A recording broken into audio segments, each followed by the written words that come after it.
Hola, muy buenas tardes a todos. ¿Me pueden confirmar en el chat, por favor, si me escuchan correctamente? Gracias, Erika. Gracias, Julio. Gracias a todos. Bueno, muy buenas tardes a todos. Mi nombre es Giovanni Vargas. Soy parte del equipo de marketing de Zuka y de Grupo Human y estaré con ustedes acompañándolos en esta sesión, que es la sesión número 3 de 3 de nuestro ciclo de webinars referentes a la NOM 035, en el cual nos acompaña Daniel Gutiérrez, que es nuestro ponente el día de hoy. Y bueno, antes de dar inicio a la sesión, me gustaría platicarles un poco acerca de lo que vamos a ver hoy. En esta sesión número 3 de 3 vamos a revisar cómo crear un entorno organizacional favorable cumpliendo con los requerimientos de la NOM 035 y atendiendo a las necesidades de bienestar de nuestros colaboradores. En esta sesión nos acompaña Daniel Gutiérrez, que él es líder de consultoría en Grupo Human, tiene experiencia en gestión de talento, desarrollo organizacional, diagnóstico de habilidades e investigación en temas de comportamiento, personalidad, inteligencia emocional, cultura organizacional, así como en la implementación de la NOM 035. Daniel es conferencista y académico, es maestro en psicología por parte de la UNAM, licenciado por parte de la Universidad Veracruzana y también cuenta con estudios por parte de la Universidad de Manchester. Antes de dar inicio a la sesión, me gustaría darles algunas recomendaciones generales. Les pido a todos, por favor, que mantengan micrófonos y cámaras apagadas. Durante el transcurso de la sesión habrá momentos en los que podremos participar. De la misma manera, les pido que si tienen alguna duda, algún comentario, lo pueden hacer a través del chat y durante la sesión en algunos momentos podremos revisar los comentarios que tienen y con mucho gusto atenderemos sus dudas. Como les comento, esta es la sesión 3 de 3. Si alguno de ustedes no pudo acompañarnos a las sesiones anteriores o desea volver a tomar los temas, les pido que por favor nos escriba su correo y su nombre en el chat para nosotros poder posteriormente a esta sesión enviarles las grabaciones anteriores y que ustedes puedan tener la información completa de las 3 sesiones. Les pido por favor que nos acompañen hasta el final de la sesión, ya que al final de esta sesión habrá una ronda de preguntas y respuestas muy interesante en la cual vamos a nutrir de más información lo que hemos estado revisando en estas sesiones. Sin nada más que agregar, me gustaría cederle el micrófono a Daniel para que nos apoye con este webinar. Daniel, muy buenas tardes y muchas gracias por acompañarnos. El micrófono es todo tuyo. Muchas gracias a todos por acompañarnos el día de hoy. Como bien decía Giovanni, en efecto, esta es la tercera sesión de 3, donde hemos estado discutiendo cómo cumplir con la norma 035 en el marco de un programa de bienestar integral. El día de hoy vamos a hablar acerca de cómo impulsar el bienestar de nuestros colaboradores y cómo hacerlo de manera muy sólida y, como me gusta decirlo en ocasiones, en términos de cómo construir una cultura que cada vez sea mejor, más allá del solamente cumplir con lo establecido en la norma 35. Entonces, bueno, vamos a comenzar. Déjenme, les voy a compartir mi pantalla. Y recuerden que al término de la sesión tendremos una ronda de preguntas y respuestas. Cualquier duda que vayan teniendo, por favor, vamos plasmando en el chat. En nuestra última sesión hablamos acerca de acciones que se pueden implementar en un programa de bienestar integral en el marco de la norma 035. El día de hoy vamos a hablar de dos conceptos más que me parece que son importantes. Uno de ellos tiene que ver con el engagement y con el burnout. Estos son conceptos que de alguna manera se han mencionado mucho, incluso a nivel de medios, etcétera. Normalmente las organizaciones hablan de que quieren contar con personas comprometidas y que no quieren personas quemadas o desgastadas. El día de hoy vamos a hablar un poco acerca de esto. De entrada, lo que me gustaría comenzar a decir es que el engagement y el burnout no son fenómenos que se dan por arte de magia. De hecho, la cultura organizacional no es algo que se da por arte de magia, pero tampoco es algo que se da por decreto. No es que un día un director general decide hoy vamos a impulsar tal valor y en automático la gente lo haga.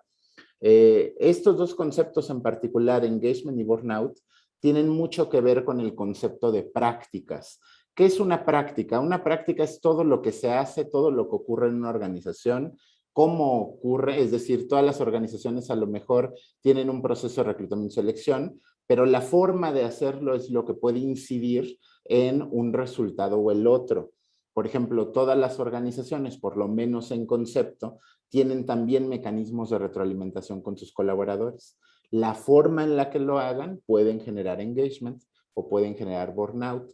¿Qué es el engagement entonces? El engagement es el compromiso que pueden sentir los trabajadores en relación a su trabajo, en relación a la empresa donde están, y tiene que ver también con otros indicadores conductuales, como por ejemplo que la gente se absorbe en su trabajo, que lo disfruta, que se esfuerce por mejorar. Y al contrario, el concepto de burnout tiene que ver con desgaste profesional. Y cuando hablamos de desgaste profesional y cuando hablamos de indicadores conductuales que dan cuenta de cuando una persona está desgastada o no, pues podemos hablar de cosas como la despersonalización, como el desinterés, como el cansancio emocional y físico que puede llegar a experimentar la gente. Entonces, lo que nos dice este modelo es muy sencillo. Nos dice, ¿quieres engagement? Tienes que tener cierto tipo de prácticas. Que tienes burnout, bueno, tienes que cuidar ciertas prácticas que pudieran no estarse gestando de forma correcta. Entonces, algo con lo que me gustaría cerrar específicamente esta lámina que les estoy proyectando es qué organización, qué tenemos que hacer en la organización, qué prácticas tenemos que incorporar para generar, obviamente, lo que queremos es que la gente se sienta comprometida.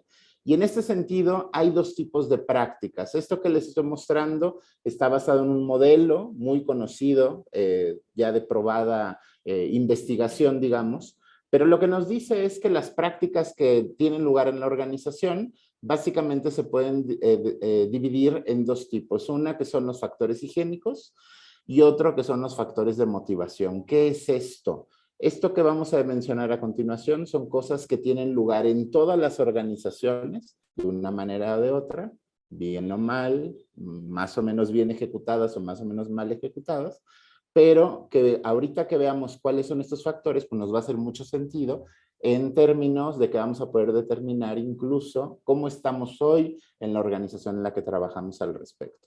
Los factores de higiene de entrada son aquellos que dicen los autores, dice que son aquellos que tienen que pasar sí o sí y que representan lo mínimo que una persona espera a cambio de su trabajo. Es decir, si yo trabajo en una organización, lo menos que espero es mi cheque y lo menos que espero es que se me pague puntualmente. Párenle de contar. Y hay otras cosas, ¿no? Pero siempre los factores higiénicos apuntan a eso, a lo menos que lo menos que las personas esperan a cambio de estar trabajando. Los factores motivacionales son distintos, son aquellos que habiendo cubiertos los higiénicos, lo que nos dicen los factores de motivación son los que hacen que las personas den un plus, que se comprometan más, que se sientan identificados con la compañía. Y en este sentido vamos a ver de qué estamos hablando. Ya dijimos que los higiénicos representan lo mínimo que la gente espera. Uno de ellos, ya lo mencionamos, son los factores económicos, temas que tienen que ver con sueldos, salarios, prestaciones, etcétera. Es decir, todo lo que tiene que ver con una compensación. Por otro lado, otro factor higiénico también importante son las condiciones laborales, como por ejemplo iluminación, temperatura, un entorno físico seguro, por ejemplo. Las personas cuando esperan, a lo mejor, quiero que piensen en un diseñador gráfico, pues lo menos que espera es tener a lo mejor un equipo que funcione correctamente, que tenga el software que requiere. No sé si me explico, son los mínimos.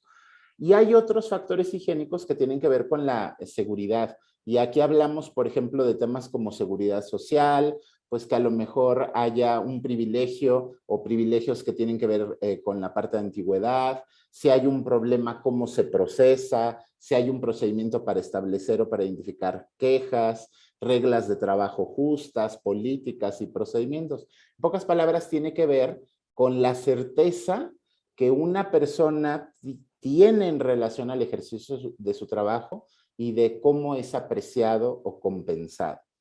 Por otro lado, hay factores motivacionales. Ya hace ratito mencionábamos de manera muy general algunos que tienen que ver con aquellas cosas que generan identificación, que generan que la gente se ponga la camiseta, que la gente se comprometa a hacer algo extra. Algunos de esos factores son, por ejemplo, trabajo estimulante, la posibilidad de las personas de desarrollarse, de aprender, de adquirir nuevos conocimientos, por ejemplo. También tiene que ver con el sentimiento de autorrealización, que esto significa que las personas sepan que están contribuyendo a la realización de algo mayor, de algo valioso, que su trabajo es importante, que tiene un efecto en la comunidad, por ejemplo. Hay otros factores que tienen que ver, o todo lo que son las prácticas de reconocimiento, que le permiten a la gente saber que se está realizando un trabajo importante, por ejemplo.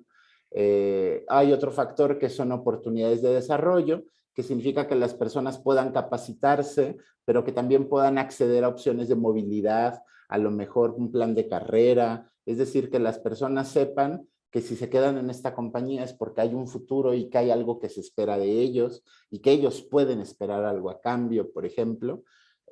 También hay otro factor que tiene que ver con responsabilidad mayor, que se refiere a las personas, a la posibilidad de que perciban que pueden tener nuevas tareas o ascensos o que pueden hacer cosas cada vez más grandes. Estas prácticas de las que estamos hablando, por principio de cuentas, todas las compañías las tienen de una manera o de otra. Si me permiten regresarme un par de láminas más, lo que nos diría esto es que dependiendo de cómo las hagamos, vamos a generar, acuérdense, engagement, o vamos a generar desgaste. Es decir, una empresa donde de pronto los sueldos, pues de pronto son precarios, se pagan impuntuales, a lo mejor si hay comisiones, pues de pronto se nos olvida o no se pagan completas, o si las condiciones son negativas, o si la gente se siente insegura, o si hemos generado un entorno donde la gente ni siquiera tiene certeza de continuidad en la organización, pues ahí les encargo que esto va a generar un desorden y que esto va a generar un grado de incertidumbre tan fuerte que olvídense de generar engagement. A lo mejor lo que estamos generando es que incluso la gente talentosa se empieza a desgastar. Y ya no hablemos de si hay prácticas o no que sean o que incidan en la motivación. Yo les haría la pregunta solamente de reflexión, no para que me contesten, ¿cuántas veces hemos conocido organizaciones donde la gente sabe que no puede esperar ni siquiera una política de compensación digna, pero además donde tampoco hay reconocimiento, donde se premia al que menos aporta, donde se maltrata a los buenos? No sé si me explico. Se vuelve muy gracioso de pronto pensar en que hay organizaciones y que hay incluso gente de niveles altos en estas organizaciones que de pronto se preguntan por qué la gente está tan desgastada cuando ni siquiera han hecho el ejercicio de saber si están tratando a la gente con la dignidad mínima que se tiene que dar, ¿no? Ya no hablemos de cosas de carrera, me refiero incluso a las prácticas básicas que tienen que ver con la dignidad de la gente, ¿no? Entonces, aquí el mensaje que yo quiero dejar sobre la mesa es, no se trata solamente de decir que queremos el bienestar de la gente, eso, perdón, lo voy a decir con esta claridad, no sirve de nada. De nada le sirve a un colaborador que yo le diga que quiero que esté satisfecho si las prácticas que se gestionan en el día a día no apuntan hacia la misma dirección. A mí me gusta plantearlo así. Muchas veces nos toca ir a organizaciones y lo primero que vemos en las paredes son valores, son competencias, son una filosofía, una visión, etcétera, que de pronto suena muy bonita, pero que cuando tú cuestionas a un colaborador seleccionado al azar, el mismo colaborador detecta en automático y muchas veces hasta te lo platican hasta con sarcasmo, de que dicen, pues sí, pues eso dice la pared, pero en el día a día las cosas son distintas. Hablar de un entorno organizacional sano, hablar de bienestar integral, tiene que pasar forzosamente por la revisión de todas las prácticas que tocan a la gente.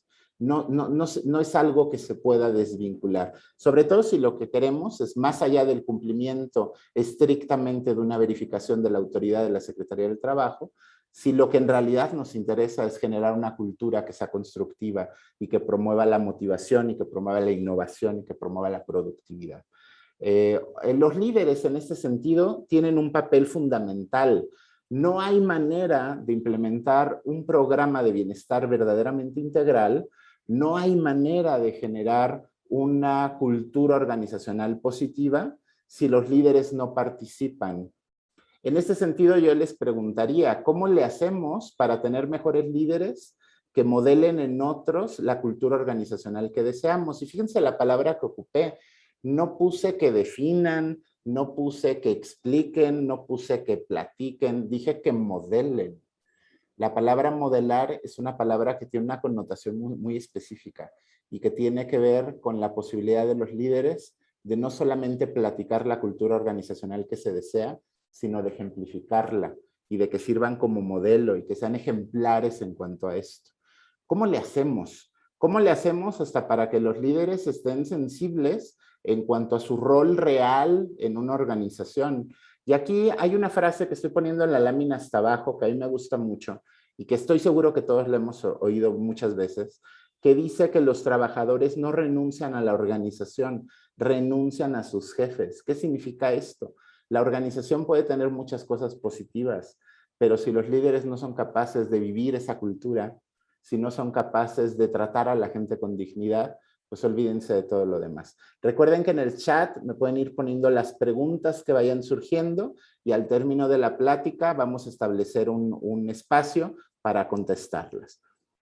Fíjense esto que les estoy proyectando a continuación. ¿Qué es? Errores más comunes al construir una cultura laboral. Esto que les estoy poniendo en esta siguiente lámina tiene que ver con cosas que pasan todos los días en las organizaciones y que de pronto se genera esta desvinculación entre los objetivos estratégicos, donde decimos que queremos una cultura organizacional de ciertas características, pero en la práctica hacemos otra cosa y vamos a ver de qué se trata. El primero es una cultura desarticulada. En una ocasión a mí me tocó ver el caso de una organización muy importante en nuestro país, por cierto, donde de pronto tú veías en la planeación estratégica que sus objetivos principales tenían que ver con la innovación. ¿Y qué creen? Que al momento de bajar al modelo de competencias, pues la innovación se nos había olvidado. Esto es desarticulación. Pasa lo mismo cuando en la planeación estratégica y en la filosofía organizacional decimos que queremos promover el trabajo en equipo, pero en la práctica premiamos a los más conflictivos. No sé si logro transmitir la idea y esto pasa todo el tiempo. En resumen, cuando se genera una cultura que no apunta hacia el mismo lugar, el que sea, que no responde o que no se conectan unos elementos con los otros, de pronto lo que se está generando es una cultura que suena como esquizoide, es decir, que apunta para todos lados, que pareciera que estamos definiendo organizaciones distintas y que nada tienen que ver entre sí. Otro error muy común, fíjense cómo dice ahí, la filosofía institucional como letra muerta, es decir, hay organizaciones donde les decimos cuál es la visión o cuáles son los valores y le preguntamos a la gente y los mismos colaboradores dicen, ay, pues dice el jefe que los valores son estos, pero todos sabemos que no es así. La cultura organizacional, la filosofía institucional tiene que tener significado. Si hablamos de valores, por ejemplo, la gente tiene que saber de qué se trata, saber qué se espera, qué no se espera, pero también deben ser capaces de ver que esos valores no solamente se colocaron en un póster, sino que dicen algo y que se toman en cuenta en la toma de decisiones. Pregunta para ustedes, insisto, no para que me contesten, ¿cuántas veces hemos visto en un póster de una empresa que dice que el trabajo en equipo y que el respeto a la gente son fundamentales, pero resulta que las personas que reciben las promociones y los aumentos de sueldo son los más conflictivos, los menos productivos, los que más hacen chismes, por ejemplo? Pues eso está mal. O sea, si yo voy a decir que el respeto a la gente es importante o que el trabajo en equipo es importante, la toma de decisiones completa de la organización tiene que girar en torno a ese valor. No hay de otra. Porque no hacerlo así genera lo que estoy marcando aquí con mi cursor, que es colaboradores vacunados. ¿Cuántas veces no hemos visto organizaciones donde de pronto alguien dice, oigan, compañeros, vamos a hacer una encuesta para saber su percepción? Y la gente en automático, esto además la gente lo capta muy rápido, y en ese momento en que apenas se les está pidiendo, se les está invitando a participar en un ejercicio, ¿cuántas veces los mismos colaboradores dicen, ay, ni para qué contesto si no va a pasar nada, si no se va a hacer nada? O siempre nos preguntan lo mismo y no pasa nada. Bueno, eso es algo con lo que tendremos que luchar. Cuando yo explico esto que acabo de decir, muchas veces la pregunta que me hacen es, oye Daniel, yo ya estoy en una organización vacunada, ¿qué hago? ¿Cómo lo cambio? Pues no es fácil. No es fácil, pero en todo momento la única posibilidad de corregir eso, la única, tiene que ver si parte de arriba hacia abajo con un trabajo fuerte de los líderes. Si no, no veo cómo, ¿no? Fíjense, otro error es creer que la cultura organizacional se da por decreto. A partir de hoy, todos trabajamos en equipo. Pues las cosas no funcionan así. La cultura organizacional es algo que se tiene que permear en conductas, que se tiene que ejemplificar, que muchas veces no es que le digas a la gente, y aquí quiero que se imaginen a una familia, y quiero que se imaginen a la madre y al padre de familia que están educando a un hijo, pues no necesariamente todos son reglas, sino que mucho del comportamiento que los niños aprenden es por el ejemplo. A un niño a lo mejor no le tienes que explicar que no hace del baño a la mitad de la avenida, pero ¿qué pasa? Que el niño cuando ve que los papás han designado un lugar específico para hacer sus necesidades, en automático el niño incorpora. Y eso es un parte del proceso de aprendizaje normal. Ese ejemplo que estoy poniendo con un niño que está aprendiendo cosas, pasa exactamente y funciona exactamente de la misma manera en una organización. Hay muchas conductas que la gente adquiere por imitación, por ver al jefe, por ver cómo se deciden las cosas. Nunca se da por decreto. Por lo menos yo, en todos los años que tengo de experiencia, nunca he visto que por decreto en una compañía las cosas funcionen así. Pérdida de prioridad.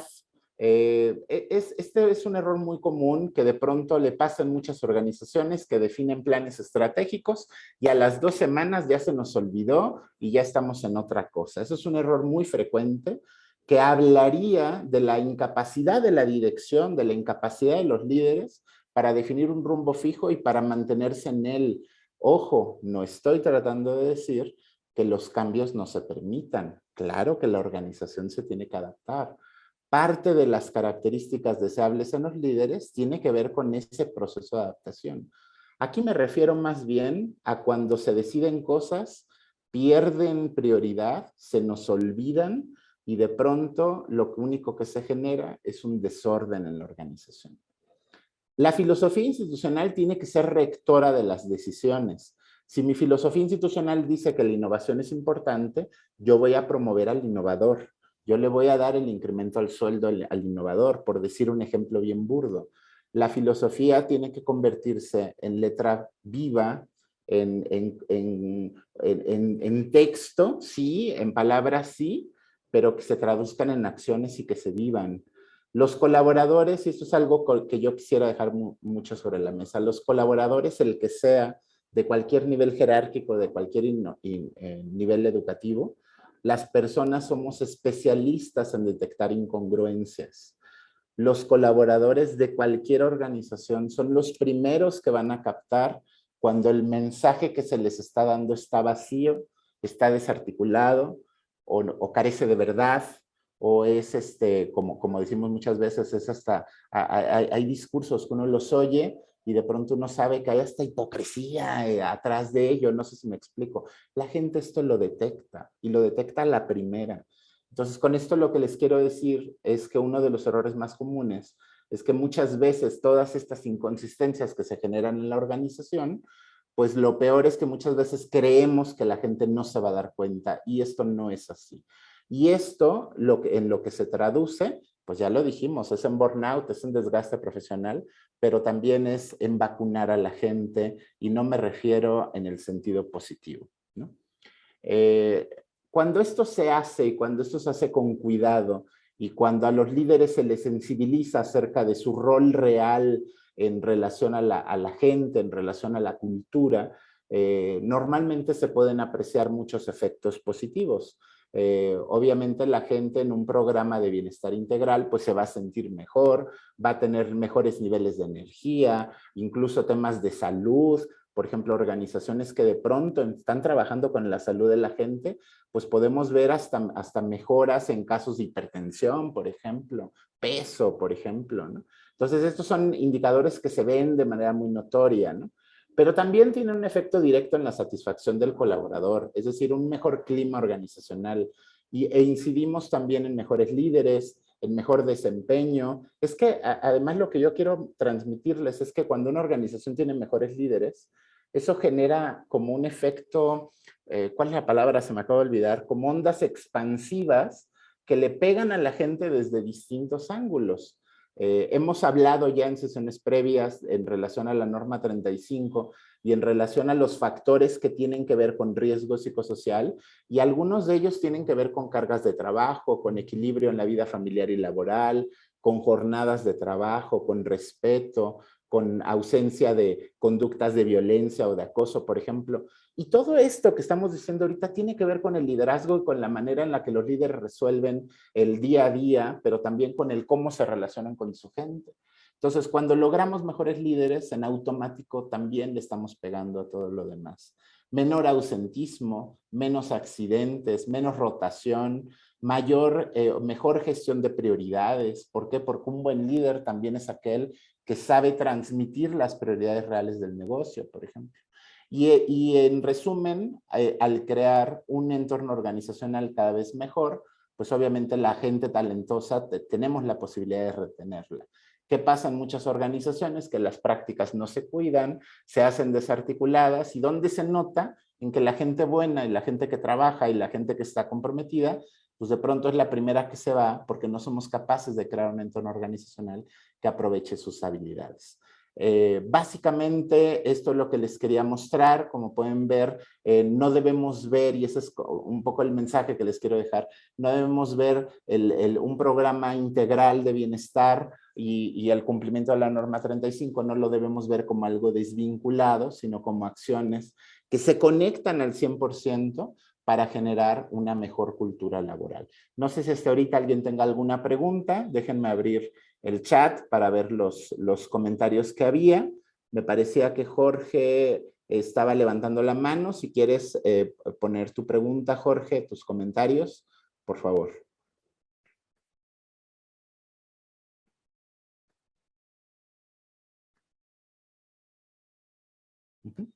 ¿Preguntas, comentarios?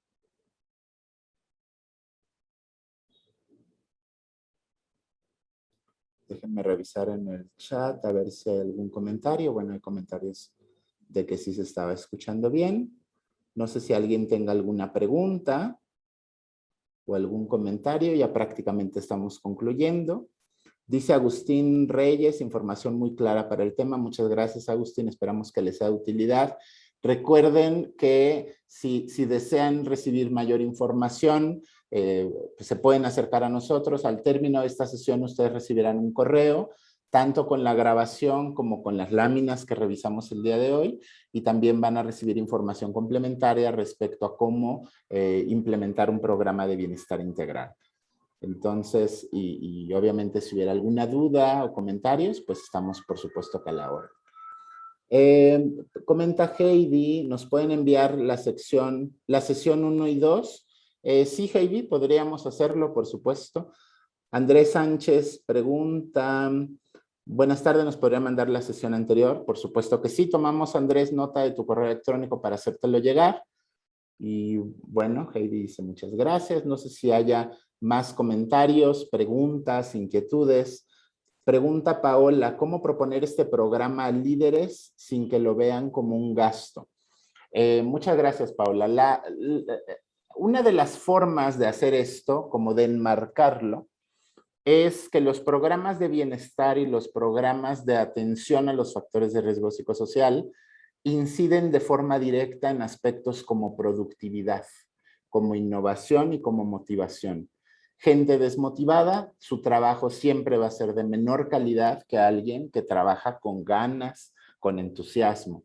Entonces, cuando se maneja esto y cuando se propone un plan de acción a los líderes, es importante transmitirles esto.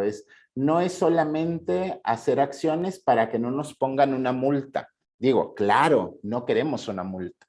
Pero lo más importante es enmarcarlo en el sentido de que vamos a tener mejores líderes, mejores colaboradores y más comprometidos con un mejor resultado. Entonces es posible incluso cuantificarlo en términos de dinero o de ahorro o de logros, ¿no?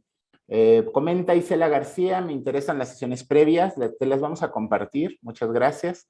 Isela, perfecto. Verónica Llerenas pregunta, hola, ¿qué pasa con la norma 35 y el teletrabajo? ¿Cómo aplicaría la NOM? En mi caso ya estamos 100% home office. Mira, es un tema un poco complejo porque cuando la norma se publica, pues el contexto era otro. La norma 35 se basa mucho en el concepto de las condiciones en el centro de trabajo.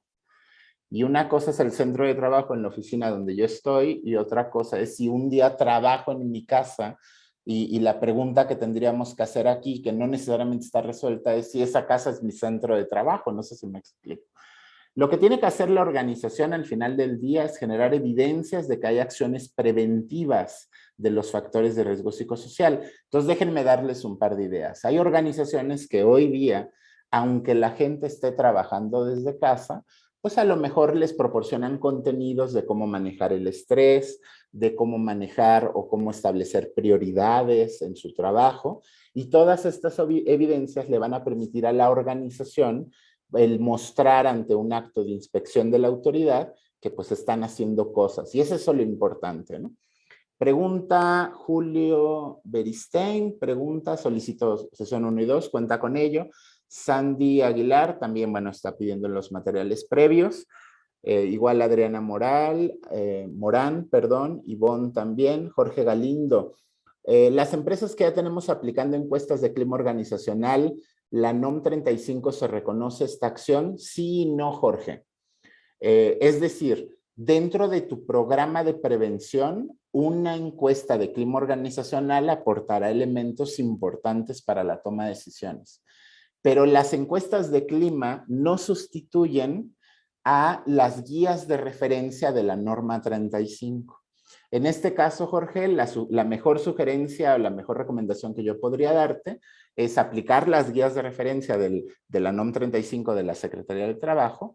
Y si tú necesitas ahondar en aspectos más específicos de tu clima y de tu cultura, hacer este otro diagnóstico y a la hora de presentar resultados, pues seguramente los podrás integrar.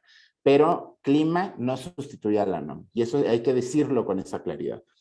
Ruth Rodríguez, buenas tardes, gracias por la información. También la sesión del 1 y 2, por supuesto que sí. Samantha Robles, hola Daniel, muchas gracias. Muchos de nosotros ya estamos trabajando remotamente 100% y definitivamente impactado en cuanto a comunicación, trabajo en equipo y feedback.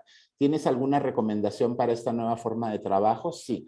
Dentro del plan de prevención que la norma pide, por ejemplo, y dentro de un programa de wellness integral, se tienen que contemplar qué cosas puede hacer la organización para mejorar todo esto que dijiste. Es decir, yo incorporaría contenidos específicos para asegurar la comunicación organizacional, aunque la gente esté trabajando desde casa, por ejemplo. Yo incluiría contenidos acerca de retroalimentación efectiva, pero también incluso podríamos meter contenidos acerca de cómo usar la tecnología a favor de una mejor comunicación. No sé si me estoy explicando. En pocas palabras, hay acciones que se pueden hacer. La norma 35, algo que yo les mostraba la sesión anterior, es que ya contempla acciones muy puntuales, muy claras en relación a este programa de prevención. Vale mucho la pena que los veamos. Yo les recomiendo leer con mucho cuidado todo el capítulo 8 de la norma y ahí van a ver muchas acciones que incluso tienen que ver con esto que estamos diciendo ahorita. Paola Pérez, denme un segundito. Pregunta Saraí, ¿cuáles consideras que serían los puntos clave de un programa de wellness, por ejemplo, un curso, un taller? Saraí, es muy interesante tu pregunta porque no hay una sola forma de responderla. Por ejemplo, organizaciones que ya están 100% de home office, pues sin duda deberíamos enfatizar acciones virtuales a los que la gente pueda acceder. Muchas organizaciones ya están en esquemas mixtos. Entonces, la mejor sugerencia que te podemos hacer es que el programa de wellness que se implemente contemple una mezcla de acciones online, offline y mixtas, dependiendo del contexto, dependiendo de los puestos de los que estemos hablando. Rubí, denme un segundito. Patricia Soria, me interesan mucho las grabaciones de las 3 sesiones, por supuesto que sí. Agustín Reyes, agradecerles si me comparten material, por supuesto. Martín, muy específico y claro los conceptos, requieren las sesiones. Se les va a compartir el material completo. María Fernanda Tobar pregunta, ¿a qué prácticas deberíamos ponerle más pesos hablando de las higiénicas y las motivacionales, sin quitarles importancia a cada una de ellas y que los colaboradores no se sientan no escuchados. Me encanta tu pregunta, María Fernanda. Cuando hablamos de prácticas motivacionales higiénicas, algo que tenemos que contemplar es que las higiénicas no son negociables. O sea, yo puedo tener gente muy talentosa, pero si yo no le pago su sueldo, se me van a ir por mucho compromiso que tengan. Es decir, las higiénicas son sí o sí y se tienen que presentar en primer lugar. Quiero que te imagines por un momento, María Fernanda, que llego con un trabajador muy talentoso, muy bueno, y le digo, ¿qué crees, compadre? No te voy a pagar tu sueldo, pero te voy a capacitar. Al día siguiente ya no me va a tomar ni el teléfono. O sea, las higiénicas no son negociables. Cuando las higiénicas están cubiertas, lo que hacemos no es que tengamos ya gente satisfecha, es que tenemos gente que no tiene insatisfacción. Fíjense cómo lo estoy explicando. Pero si queremos que no solamente no estén enojados, sino que estén motivados, las motivacionales se tienen que hacer sí o sí. O sea, estas motivacionales son la diferencia entre gente que no solamente no esté enojada, sino que esté contenta. Y en ese sentido, las tenemos que implementar en ese orden. Primero las higiénicas y luego las motivacionales. Mario Estrada pregunta, ¿hay material específico para líderes tóxicos? Bueno, sí, por supuesto. Yo creo que además el coaching es una gran herramienta y el mentoring como para poder sensibilizar a los líderes que tengan características, llamémoslas negativas, y de cómo corregirlas. Pero ojo, hay líderes, yo esta frase se la escuché una vez a un consultor y siempre me gustó mucho, que decía, hay maderas que no agarran barniz. También las organizaciones tienen que ser hábiles en determinar qué líderes tóxicos, retomando tu frase, pues a lo mejor no se van a desarrollar y no van a cambiar y la organización tendría que hacer algo también a tiempo. Alejandro González, excelente, gracias. También el material, perfecto.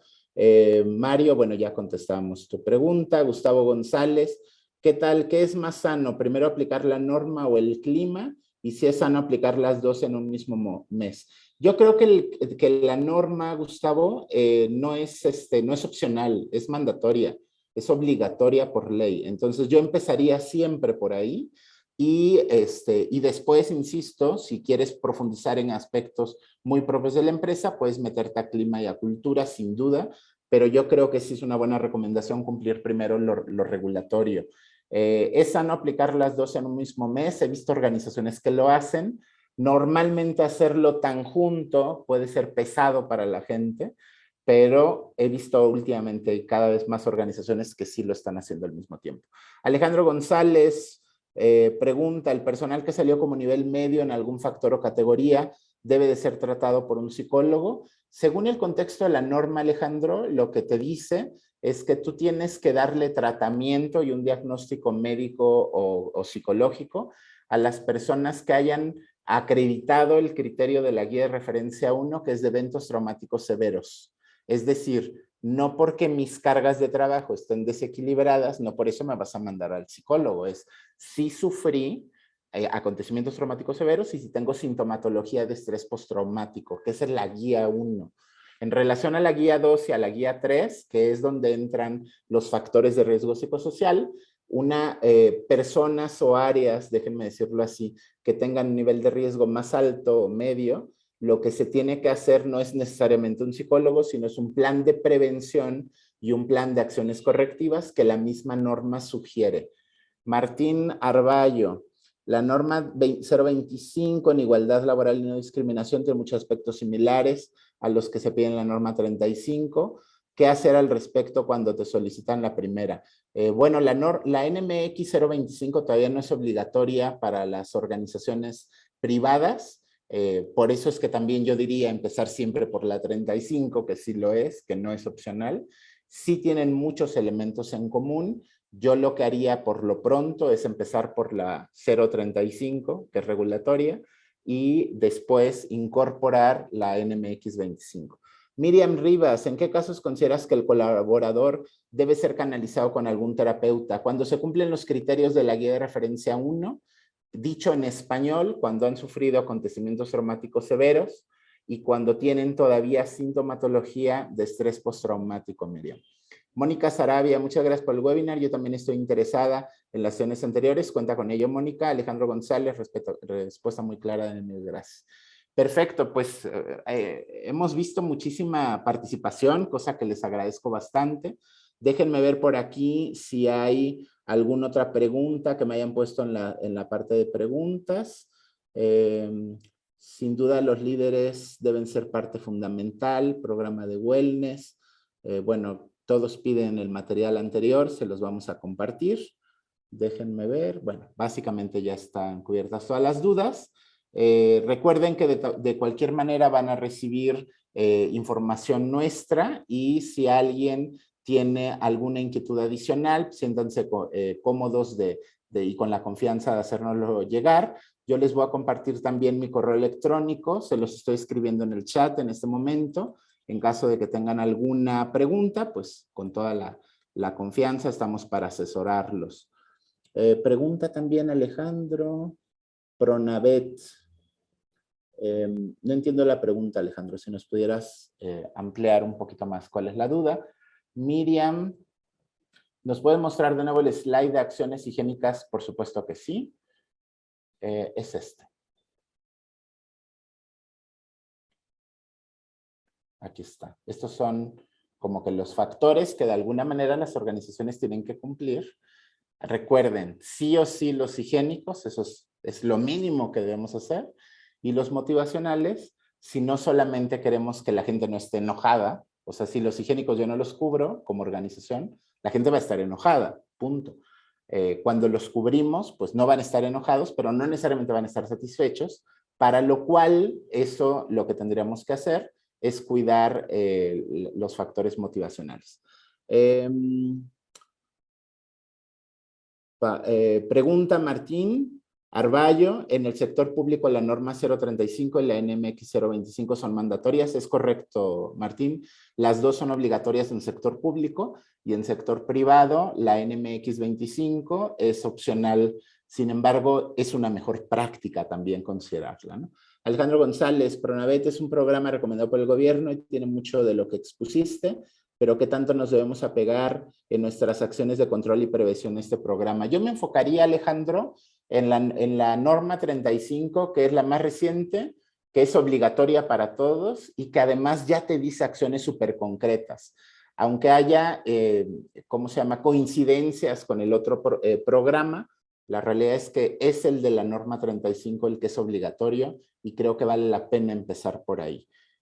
Normalmente yo incluso parto del supuesto, porque al menos yo nunca he visto algo diferente, que todas las organizaciones en sus áreas que tienen que ver con los temas de cultura, capacitación, etcétera, yo no conozco una organización que tenga recursos ilimitados. Todavía yo no la he visto. ¿Por qué les estoy diciendo esto que suena obvio? Porque es importante que los recursos que se tengan, poquitos, medianos o muchos, que los ocupemos con la prioridad correcta. Y en este caso, la norma 35, insisto, es obligatoria. Cristal Vargas, las evidencias generadas en la norma 25 puede complementar la 035. Es correcto, Cristal. Es importante que si tú ya estás haciendo cosas, por ejemplo, de inclusión, pues sin duda yo las tomaría en cuenta al momento de armar el portafolio de la norma 35. Sin duda sí. Muy bien. Mil gracias. ¿Dónde puedo adquirir las guías de referencia? Sandy, no es que las adquieras, están publicadas, se publicaron en el Diario Oficial de la Federación. Yo te diría que, y de hecho, normalmente incluso hasta les mandamos la norma como tal, pero si no, la puedes buscar como tal en Google, norma 035 de la Secretaría del Trabajo. Y en la misma norma, las guías de referencia son como anexos donde vienen los cuestionarios que hay que aplicar, Sandy. Entonces yo te recomiendo que los revises con mucho cuidado, tienen ciertas reglas de aplicación que son importantes para determinar los niveles de riesgo de cada uno de estos factores. Y bueno, Sandy, si también te interesaría que te ayudáramos a hacer este diagnóstico y obviamente todos los que nos están escuchando, pues háganoslo saber y les podemos mandar información para la aplicación de estas guías de forma automatizada, ¿no? Muy bien. Perfecto, pues si no hubiera alguna otra pregunta, no me queda más que darle las gracias por su atención. Me encanta cuando participamos todos. Y bueno, pues ha sido un placer. Por mi parte, solo me resta dar las gracias por su atención. Ha sido un placer estar con ustedes el día de hoy. Yo quedo a sus órdenes y muchas gracias. Tengan una bonita tarde.